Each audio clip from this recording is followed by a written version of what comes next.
You know what topic we have not covered yet at all with lists when you think about it is how do we identify a slice of a list, a portion of a list? Yeah, this is easy to do. It's called slicing. And I'm going to show you this, but before I do that, I want to show you one of the reasons slicing may be so handy.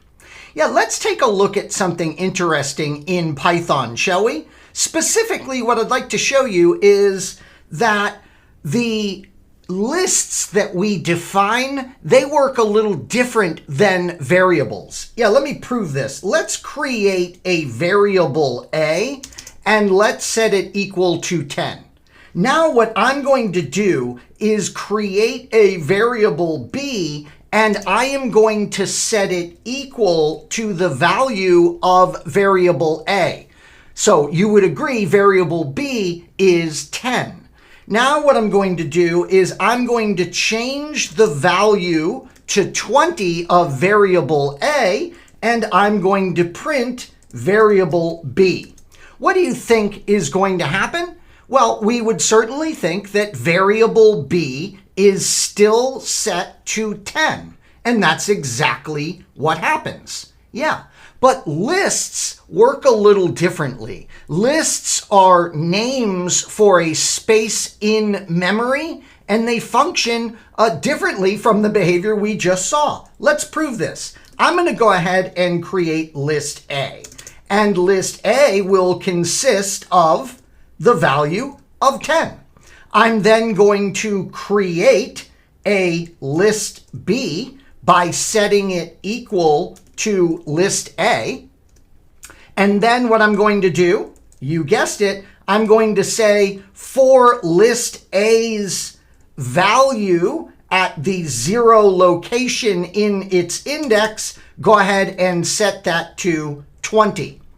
So we are going to now print list B, and just like before, we would expect it to be at its original value of 10, but no, sure enough, it is at 20. That's right. List B is identical to list A. That's what we said, and it's going to follow the manipulations of list A that we do. Pretty interesting, isn't it? Yeah.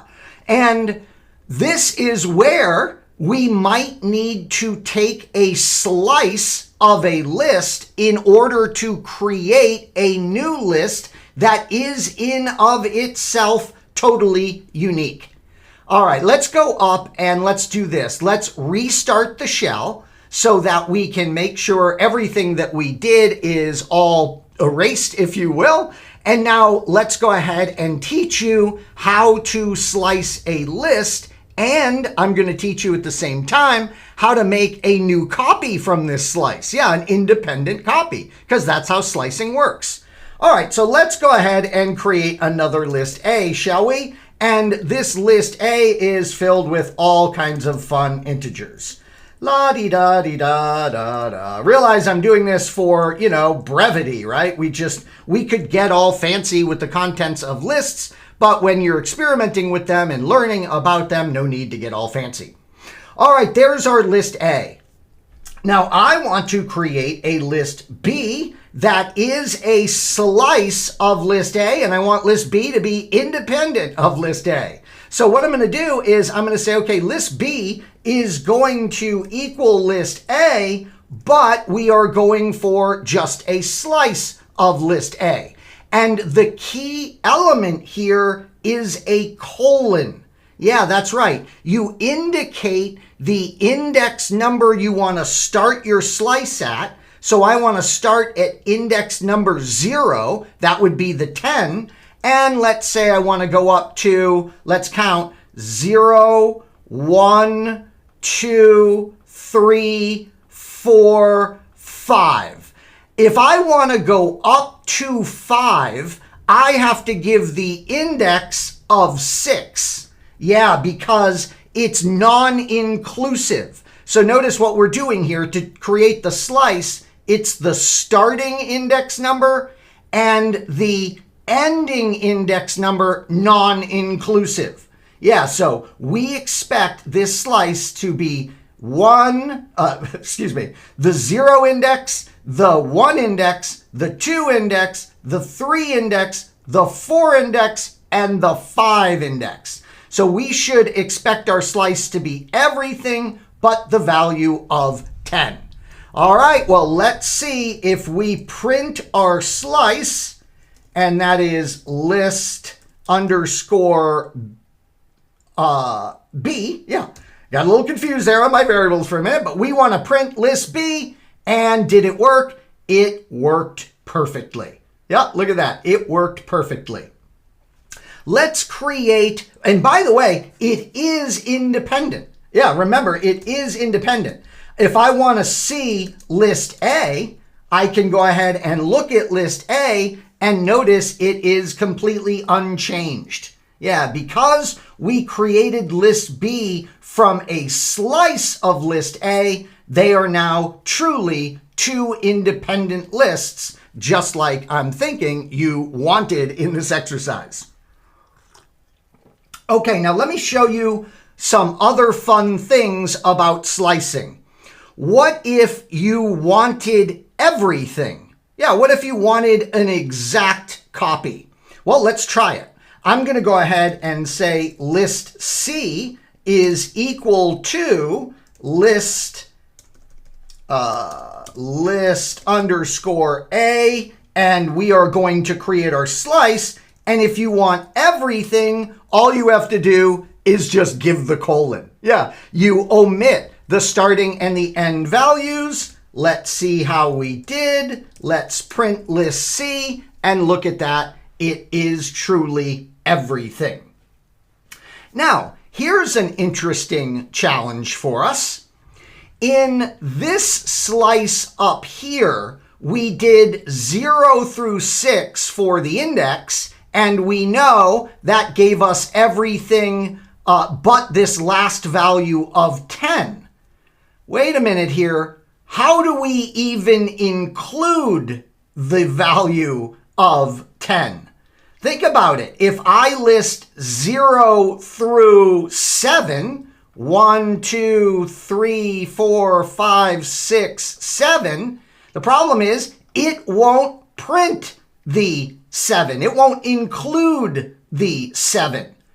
Yeah, 0, 1, 2, 3, 4, 5, it's 6. Okay, I counted wrong. That's right, I counted wrong. So if I say 0 to 7, that's probably going to give us an error message. Do you see the problem? There is no index 7. Let's try it. List underscore D is equal to list underscore A, and we are going to say 0 to, what do we want to do? I keep getting confused. Oh, we want to try 8, right?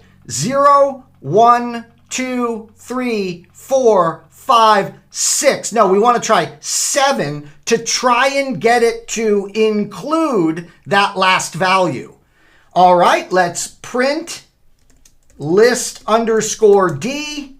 And look at that. Surprisingly, it doesn't give us an error message. It just works.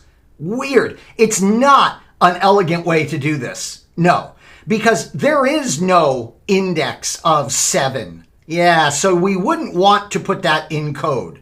How you would properly do this? Watch this. It's so easy. Let's do a list E, and list E is going to equal to list A, and for the index, you would just go start at 0 and leave off the trailing index. Yeah, that's telling Python he wants the last index in the list.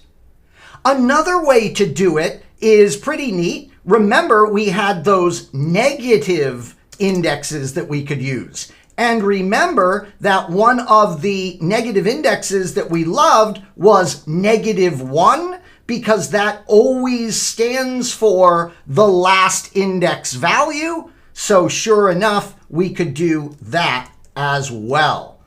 So let's print list F, and Oh, that's funny. I'm so glad we tested this. What does it do? It goes to the last index value, but of course that's not inclusive, so it gives us the value before that one.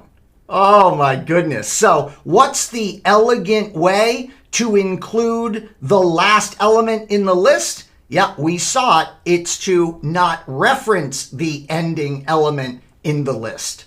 So notice, these take some playing with. Slicing definitely takes some playing with it so that you can get the practice that you need with this interesting feature. Okay, I want to show you one more example. Are you ready for it? Let's go ahead and see what happens if you were needing to increment. Yeah, we can increment. So I'm going to create a list A, B, C, D, E, F, G. How about a list G? And we are going to set it equal to list A. And this time we're going to say start at 0 and go ahead and end at, we'll end this one at, I don't care. How about we end it at 0, 1, 2, 3, 4, 5, 6. We'll end it at 6. And notice we do a colon and I could say 2, and that is our increment. Yeah, in other words, we are going to grab every values from the list every 2 increments. So let's go ahead and print our list G. And look at that. So notice we were starting at index 0, which was 10. We were going up to index 6, and that's 1 less than index 6. So it's 0, 1, 2, 3, 4, 5 is the last index that is printed. And then we incremented by 2. So it got the 10, it skipped 2, it skipped 20, and then it grabbed the 30, and then it skipped 10, and it grabbed the 2. So it is counting by 2, if you will.